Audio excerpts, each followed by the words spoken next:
ख्वाजा साहिब, आज एक video viral हुई जो बड़ी दिल दहलाने वाली थी और उस पर आपका एक ट्वीट भी आया था, इसीलिए मैं उस पर आपका मौक़िफ़ अपने प्रोग्राम में भी जानना चाहती हूँ कि अगर पसंद से कोई शादी करता है तो उसको गोली मार देनी चाहिए। ये क्यों बलूचिस्तान में ऐसा होता है, या जो दूसरे एरियाज़ हैं जो कि थोड़े पसमानदा इलाके हैं और अभी भी ये सोच पाकिस्तान में है, तो ये सोच कैसे ठीक होगी? देखें, मैं मेरे नहीं ख्याल के इतना बहीमाना जो है कहीं भी इस तरह का, जिस तरह पब्लिक एक उसका स्पेक्टिकल है, जिस तरह उनको बच्चे को और उसकी जो बीवी है उन दोनों को जिस तरह गोली मारी गई है, तो बाकायदा जिरगा जो है हुआ है। देखें, बाकी जगह जो है वो एक सॉलिटरी इसका होता है कि किसी माँ बाप ने, किसी भाई ने या किसी बाप ने जो है इस किस्म कर दिए, लेकिन वहाँ पे एक बाकायदा माशरे की सैंक्शन मौजूद है इसके पीछे जो है। और मैंने यही कहा है कि वहाँ पे जो लोग जद्दोजहद कर रहे हैं इस वक्त किसी भी मकसद के लिए, या जो है उनको पहले अपना ये जो हाउस इन ऑर्डर करना चाहिए कि इस निज़ाम के खिलाफ जद्दोजहद करें, जो निज़ाम जिसकी आप भी निशानदेही कर रही हैं, मैं भी निशानदेही कर रहा हूँ, और निज़ाम जो है बाकायदा इंस्टीट्यूशनलाइज्ड है, बाकायदा जिरगा हुआ है। पहले जिरगे ने उनको बुलाया है कि आप आ जाएं, एवरीथिंग विल बी ओके। तो जब वो आए हैं उनको जिरगे ने जो है मौत की सजा सुना दी है। बाकायदा कई लोगों के सामने उनको गोली मारी गई है, और उस बच्ची के हाथ में कुरान था और उसने कहा है कि मैं किसी को अपने हाथ नहीं लगाने दूंगी, मैंने कोई गैर कानूनी या गैर शरई काम नहीं किया, मैंने निकाह किया हुआ है और मुझे उसकी सजा मिल रही है। ये बाकायदा ये आया हुआ है। जी जी जी बिल्कुल। तो ख्वाजा साहिब, वफाकी हुकूमत सूबाई हुकूमत के साथ मिलकर कोई कार्रवाई करेगी इन मुजरिमों के खिलाफ, या इस पे कोई काम करना चाहिए? वो तो करेगी, वो तो ऑब्लिगेशन है सूबाई हुकूमत की, प्राइमरीली जो है ऑब्लिगेशन है, वफाकी हुकूमत की भी ऑब्लिगेशन है, उससे कोई इनकार नहीं। लेकिन आप देखें इनकी मुनाफकत जो है, जो लोग वहाँ जिससे थोड़ी देर पहले आप बात कर रही थी, उनकी सामने आई है कि जो डेकेडेंस है उनकी वहाँ पे सोसाइटी के अंदर, जो उनका कबायली सिस्टम जो है, जो रिवाज जो है, उसके खिलाफ जदोजहद करें। पाकिस्तान की रियासत के खिलाफ जदोजहद करते हैं, नहते लोगों को जो है गाड़ियों से उतार के गोलियां मारते हैं, जो अपनी रोजी की तलाश में गए होते हैं या जियारतों के लिए वो ईरान जा रहे होते हैं, उनको गोलियां मारते हैं।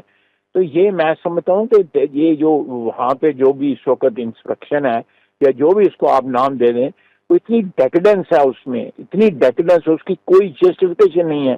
ये मुनाफकत है, बिल्कुल मुनाफकत है और वतन दुश्मनी है जो लोग कर रहे हैं।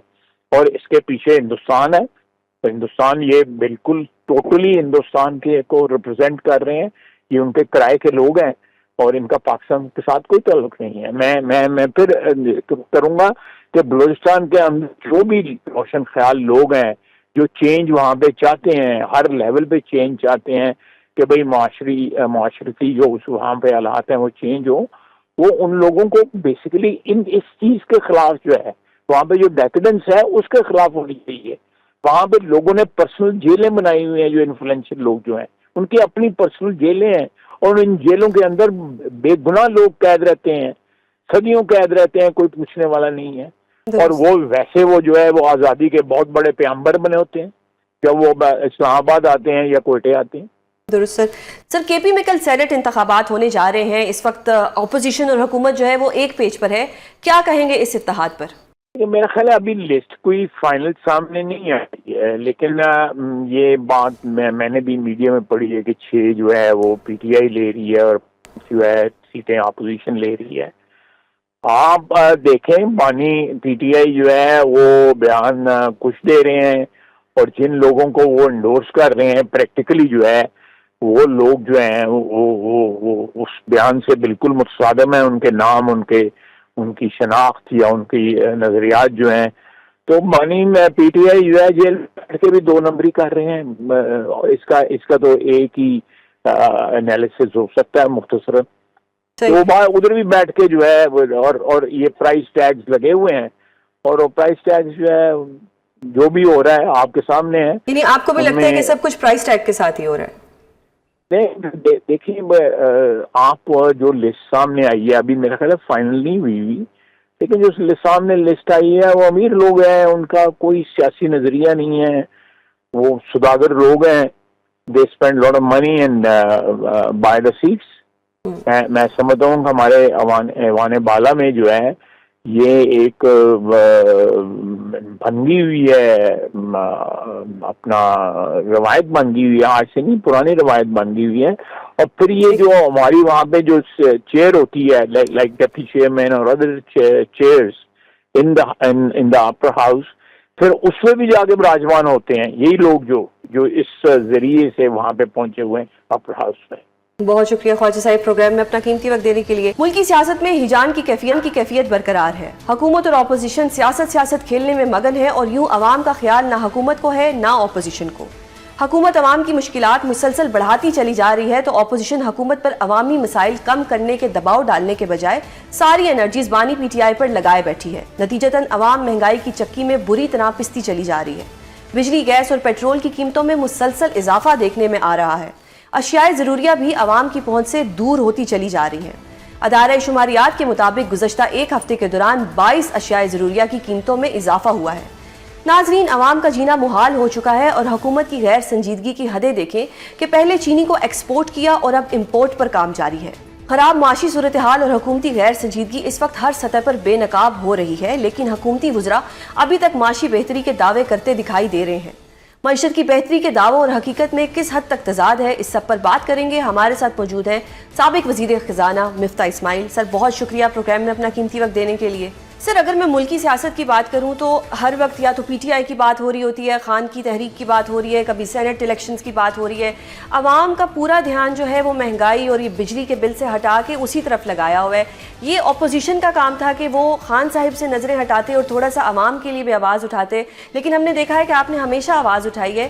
ابھی 15 دن کے اندر 2 دفعہ پیٹرول مہنگا ہوا, مہنگائی جو ہے وہ بڑھتی جا رہی ہے, گیس کی قیمتیں ہوں, کھانے پینے کی چیزیں ہوں, گوشت ہو.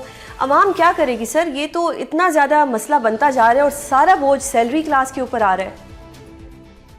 دیکھیے, پاکستان میں پچھلے 3 سال سے ہر سال قومی آمدن کم ہو رہی ہے فی کس بنیاد. یعنی کہ ہر سال اوسطاً پاکستانی غریب ہو رہے ہیں اور ہر سال ہماری قوت خرید کم ہو رہی ہے. لہٰذا جو قیمتیں ہوں بھی, اگر نہ بھی بڑھیں, پھر بھی کیونکہ ہماری قوت خرید کم ہوئی ہے تو ہم اور تکلیف میں ہوں گے, اور لیکن ظاہر قیمتیں بڑھ رہی ہیں. اور اس میں اکثر آپ دیکھیں کہ حکومت کا ہاتھ ہوتا ہے. جیسے چینی کی قیمت بڑھی ہے تو اس میں جو صرف چینی کے مالکان کے لیے, چینی کے مل مالکان کے لیے بہتری آئی ہے, اور تقریباً 35 ارب روپیہ جو ہے روزانہ 1 ارب روپیہ سے زیادہ جو ہے وہ عوام کی جیب سے نکال کے چینی کے مل مالکان کو دیا جا رہا ہے. تو یہ حکومت اگر کر رہی ہے, اور ظاہر ہے کہ جان بوجھ کے کر رہی ہے, یہ پہلی مرتبہ تو نہیں ہوا, تو اس کے بارے میں بات تو کرنی ضروری ہے. اور کم از کم عوام پاکستان کے پلیٹ فارم پہ شاید خاقان عباسی ہوئے, میں ہوئے, ظفر مرزا صاحب ہوئے, ڈاکٹر طارق بنوری ہوئے, کراچی سے شیخ صلاح الدین ہوئے, ہم تو یہ ہر وقت بات کرتے ہیں کہ روزمرہ کی قیمتیں اتنی بڑھ گئی ہیں اور نوکری پیشہ کا ٹیکس اتنا ہو گیا ہے, پھر بجلی کے بل اور گیس کے بل اتنے ہو گئے ہیں کہ جینا محال ہو گیا ہے. اسی لیے آپ دیکھ رہے ہیں کہ ہمارے جو بہترین ذہن ہیں پاکستان میں, وہ پاکستان کو چھوڑ کے ہجرت فرما رہے ہیں.